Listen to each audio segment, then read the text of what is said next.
Hello everyone, আমি Ratna. Welcome back to my YouTube channel. সবাইকে নমস্কার। আপনারা সকলে কেমন আছেন? আশা করছি সকলে খুব ভালো আছেন, আর আমিও খুব ভালো আছি। তো আজকে আমি বানাচ্ছি বেলের চা। প্রথমে ওভেনের মধ্যে বসিয়ে দিলাম একটা ক্যানের মধ্যে দিয়ে দিচ্ছি এখন 2 কাপ জল চায়ের জন্য।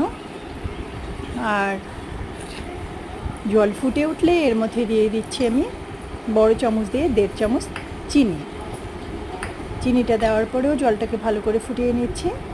তারপরে আমি দিয়ে দিচ্ছি এখানে চা পাতা। এটা হচ্ছে বেলের চা পাতা। কট বেলটাকে এনে কেটে ঝিরিঝিরি করে, মানে একদম কচি বেল, রোদে ভালো করে শুকিয়ে রোদে শুকানো হয়েছে চা পাতাটা। এখন এটা দিয়ে আমি চা বানাচ্ছি। তো প্রায় 1.5 চামচের একটু কম দিয়ে দিলাম। 1 চামচ দেওয়ার সঙ্গে সঙ্গে অসাধারণ কালারটা আসছে। দেখুন কি সুন্দর কালার, আর সুন্দর একটা স্মেল বের হচ্ছে, বেলের একটা সুন্দর গন্ধ। আমি আজকে লাল চা বানাচ্ছি, অন্যদিন বানাবো দুধ চা। তো দারুণ লাগছে, পুরো রান্নাঘরে, মানে পুরো ঘরে স্মেল ছড়িয়ে গেছে। ফাইনালি হয়ে গেল, এখন আমি ছেঁকে নেব। তো দেখুন কাপ রেডি করে নিয়েছি, এখন ছাঁকনির সাহায্যে এটাকে ছেঁকে নিচ্ছি। আর আপনারাও এভাবে ট্রাই করবেন, দেখবেন খুবই ভালো লাগে, আর এটা খুব হেলদি।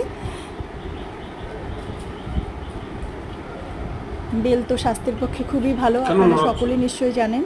তো দেখুন আমি ফাইনালি চাটা খেয়ে দেখাবো আপনাদেরকে। চাটা ভীষণ ভালো হয়েছে, বাট গরম ছিল, আমার ঠোঁট পুড়ে যাচ্ছিলো। খেতে দারুণ হয়েছে। তো থ্যাংক ইউ ফর ওয়াচিং। আপনারাও অবশ্যই ট্রাই করবেন। আমার ভিডিওটা দেখার জন্য অনেক অনেক ধন্যবাদ আপনাদের।